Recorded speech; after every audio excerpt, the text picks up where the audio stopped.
बीच बीच में आप लोग सुनते हैं ना कि नरेंद्र मोदी की उज्ज्वला योजना जो है फेलियर है। कैसे भाई? 24% घर ऐसे हैं जो 3 महीने में एक ही बार सिलेंडर भरवाते हैं। उनके घर में सिलेंडर भी है और लकड़ी वाला भी वो जो है वो कर रहे हैं। ऐसा बोलता। अभी अचानक से ऐसे घर का फोटो खींच के लाएंगे, देखिए गरीब आदमी लकड़ी पे भोजन बनवाने को विवश है, इस तरह का ले आएंगे। कल तक सेम फोटो से वो बोलेंगे कोई उज्ज्वला सिलेंडर है, कोई भरवा ही नहीं रहा है, क्या फायदा है।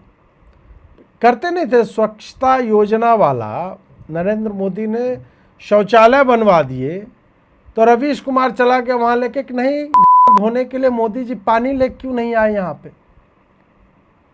मोदी जी वहां पे गिलास में पानी लेके मग में लेके नहीं धो लीजिए हम धो देते हैं, वो क्यों नहीं किया। शौचालय तो बन गए लेकिन इन शौचालयों के आगे चापाकल नहीं, और चापाकल यदि है तो वाटर टेबल हो सकता है 5 साल बाद इतना नीचे चला जाए कि आदमी अपनी गांड भी ना धो सके। आपको इस तरह का, ऑब्वियसली ये शब्दावली नहीं होगी परंतु आप समझ सकते हैं, कटाक्ष में इस तरह की शब्दावली का प्रयोग करना पड़ता है। रवीश कुमार इसी तरह से ट्रैश करता था जो भी ढंग की योजना है।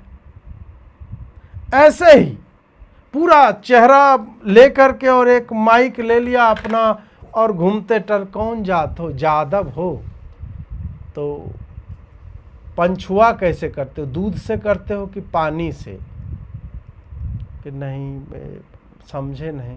बोले नहीं समझोगे, गांव के लोग हैं समझ ही भी नहीं पाते हमारे चुटकुले को। आप कौन है? दादी ये बताओ, ये तुम्हें मोदी ने ये बनवा दिया है ये टॉयलेट, जिसको इज्जत घर बोलते हैं नरेंद्र मोदी, और ये शौचालय बनवा दिया है, इसमें पानी भर के कोई देता है दादी? रवीश कुमार माइक लेके को दादी है बेटा का पूछत रही बेटा, पानी तो लइए के जाए थे हम तो भोरे में 4 बजे, सुबह में 4 बजे जाया करती थी, आज भी 4 ही बजे जाती है। तो मोदी का ये टॉयलेट बनवाने क्या फ़ायदा हुआ? कोई फ़ायदा नहीं हुआ। आज भी अंधेरे मुंह में ही महिलाएं कल को खेत जाती थी, आज टॉयलेट में जा रही हैं। उसके बाद बोल देगा कि ये देखिए हैंडपम्प है, इसमें इतना पानी आप चलाते रहोगे, 10 बार पंप करोगे तब जाकर के 1 लोटा पानी निकलता है, इतने में तो मेरी टट्टी यहीं पे हो जाती। रवीश कुमार जैसे लोग इस तरह का माहौल बनाया करते थे अच्छी योजनाओं को लेकर के भी। उसी तरह अचानक से अभी जब ये सारा कुछ सिलेंडर वाला चल रहा है तो उसमें भी ये लोग यही पैनिक बेच रहे हैं। रवीश कुमार देखिए रीपोस्ट किया है एक किसी चिरकुट का, ये कोई कमलजीत सिंह है, बोल रहा है very proud to announce that we are live in Bengaluru.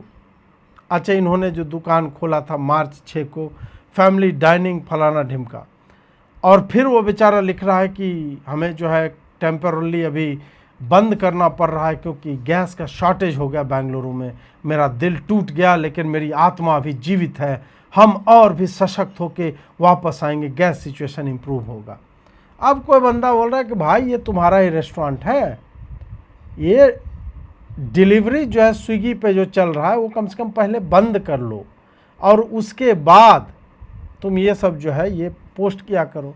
तो कमलजीत लिख रहा है नहीं वो बस कुछ घंटे का ही गैस जो है वो बचा हुआ है, जब तक है बचा हो तो इंजॉय आप जो है कर सकते हैं। अब रवीश जी ले रहे हैं, लेकिन मंत्रालय ने कहा है गैस का कोई संकट नहीं है, क्या आप बयानों के चूल्हे पे बिरयानी नहीं बना सकते? ये चल रहा है अपना मजाक। सालों आग लगाओ दुनिया में, फिर भी संकट नहीं है देश में। अगर होता भी तब भी यदि आप आंख मूंदे हुए हैं कि रूस में, यूरोप में, अमेरिका में, अन्य जगहों पे जहां से पूरे दुनिया में तेल जाता है, वो एक इम्पॉर्टेंट जल डमरू मध्य जो है वो यदि बाधित हो गया वहां पे नाविक यातायात, और आपको इतनी समझ नहीं है कि युद्ध की स्थिति में भी आपके देश में संकट अभी नहीं है, और होता भी तो आप यदि कोस रहे हो तो आपकी समझ पे, मतलब आपका आईक्यू रूम टेम्परेचर से बहुत ज़्यादा नहीं है। इसका मतलब आप जानबूझ करके चाहते हैं कि लोग पैनिक करें। ये कुछ वैसा ही है कि ऑपरेशन सिंदूर मान लीजिए चल रहा है और हम कोस रहे हैं कि यार मोदी बोल रहा है कि यार लाइट आउट कर दो, मैं कैसे अंधेरे में, मतलब मुझे नहीं दिख रहा है, मैं तो लाइट जलाऊंगा। युद्ध एक एक्चुअल में पैनिक की स्थिति होती है, इमरजेंसी की स्थिति होती है। और ऐसी स्थिति में जब आपका व्यापार, आप एक ग्लोबल वर्ल्ड में रह रहे हैं, आप कुछ सामान बाहर बेचते हैं, कुछ सामान आप लेते हैं, आपके यहाँ रिफाइनरीज हैं लेकिन आपके यहाँ क्रूड नहीं है, तो आपको कहीं से लेना पड़ेगा। रिफाइनरी की संख्या भी बढ़ी है पिछले 10-12 वर्षों में। ऐसे में यदि आप इस तरह से मॉक कर रहे हो कि क्या बयानों पे बिरयानी नहीं बन सकते, तुम लिखो साले, तुम इसी तरह से 2 कौड़ी की चीज़ें जो है वो लिखते रहो। बयानों की चढ़ाई है मैंने बिरयानी, उसमें डाला है अपने प्रेमिका के नाखूनों का रस, मतलब इसी तरह झटेल टाइप की शब्दावली के साथ कुछ इसी तरह से बेचो।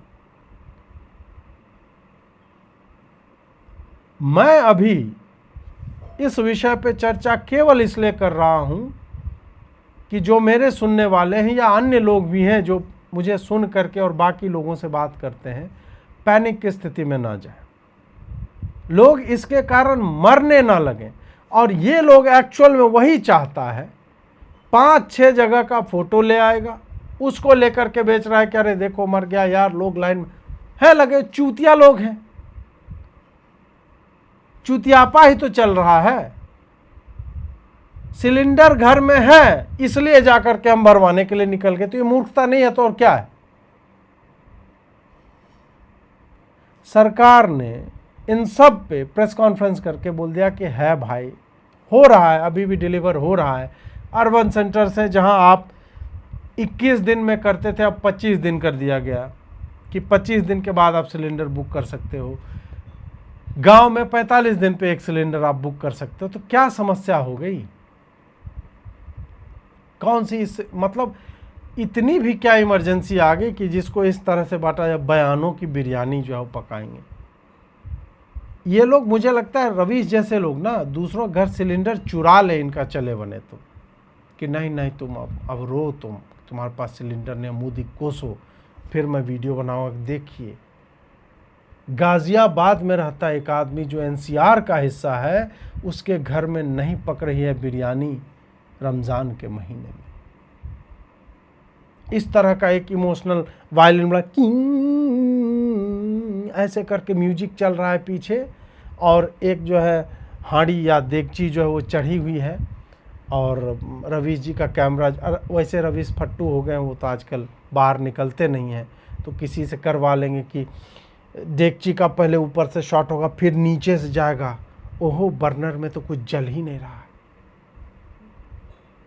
कि चूल्हा है, देगची है, चावल भी है 75% पका हुआ, लेयरिंग कर दी है, उसमें डाले हैं गोश्त के कुछ टुकड़े। पर मोदी जी ने कहा है कि मोदी है तो मुमकिन है, सिलेंडर में गैस नहीं है, और कह दिया गया कि 40,000 किलोलीटर कैरोसिन अल्टरनेटिव फ्यूल के रूप में, वैकल्पिक ईंधन के रूप में हम हर राज्य को दे देंगे। रोज़ा करती फातिमा बैठी है अपने पति अब्दुल की याद में कि अब्दुल आएगा कंधे पे सिलेंडर लेकर के।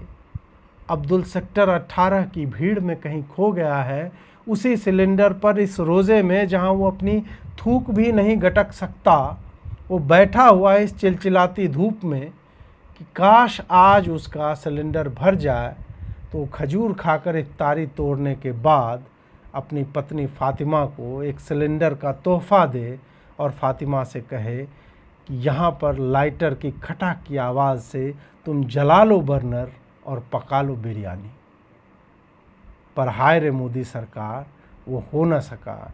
रमज़ान के महीने में, वेस्ट एशिया क्राइसिस में, जहाँ पे तुम क्लेम करते रहे कि ईरान, तुम्हारी सरकार जो है ईरान की वो मित्र सरकार है, तुम वॉर रुकवा देते थे पापा, और आज वॉर रुक नहीं रही है, और आज तुम्हारे यहाँ वो जहाज़ नहीं पहुँच रहे हैं जिससे कच्चा तेल निकले और उस कच्चे तेल से एलपीजी गैस सिलेंडर का गैस बने और अब्दुल के सिलेंडर में वो भरे और उस सिलेंडर के पाइप से होती हुई गैस फातिमा के बर्नर तक पहुँचे, जहाँ वो खटाक से चूल्हा जला सके और अपने 18 बच्चों को बिरयानी खिला सके रमज़ान के महीने में। इस तरह का ये रवीश जो है ना, इस मोड में चला जाता है। कोई कहीं पे कुछ नहीं हुआ है, लेकिन वो अपना जो है बेचारा, वो अभी एक पता नहीं अपुष्ट समाचार आ रहा था कि रवीश जो है, लोग होली मना रहे थे उसकी सोसाइटी में, तो वो कुछ बोल बाल दिया कि रमज़ान हो रहा है और आप लोग ये अश्लीलता होली कर रहे हैं, तो उसको मार पीट दिया। हालांकि ये खबर मुझे झूठ ही लगती है। रवीश ऐसा कर सकता है, लेकिन अब पीटा होगा उसको किसी ने, इस पे मुझे डाउट है। कोई वीडियो तो उस तरह का आया नहीं है, तो मतलब वो खबर उड़ाई ही गई होगी जहाँ तक की बात है।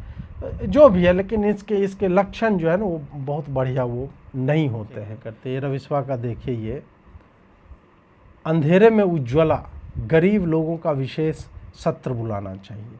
ये 2023 का, ये आकाश ने अभी भेजा है कि 1 out of every 4 beneficiary of Pradhan Mantri Ujjwala Yojana either did not take any cylinders during last financial year और टुक जस्ट 1 रिफिल। मैं बोला था ना, मैंने रैंडम बोला था कि 25% को क्लब, देखिए एक्चुअल है, या तो मुझे याद रह गया वो नंबर, मतलब 25%, 1 in 4 जो है 25% होता है। ये ऐसा कांड कर चुका है पहले कि सिलेंडर है, 25% हाउस होल्ड जो है पूरे साल में एक ही रिफिल करवाए। तो अब क्या करे, मोदी बैठ करके वहाँ भर दे, छुच्छी एक पीतल वाला लेके जाए, मित्रों ने मैं भर ही दूंगा सिलेंडर, ऐसे नहीं करेगा ना मोदी योजना ही बनाएगा। मोदी कहे कि प्रधानमंत्री आवास योजना घर दे दिया और अभी जाके इन घरों में रहता ही नहीं है कोई। ये क्या बात भाई, अप्लाई किया किसी ने, दे दिया घर, अब रहे ना रहे उसके रहने वाले का झंझट है। शौचालय बना दिया तो नहीं, अब ताला क्यों नहीं मार देते हैं इसमें, तो अब कोई भी आकर के हक दे रहा है, रवीश भी हक देते हैं वहाँ पे जा कर के। ये पूरा रवीश की जो है वो कमाई जो है इस तरह की है।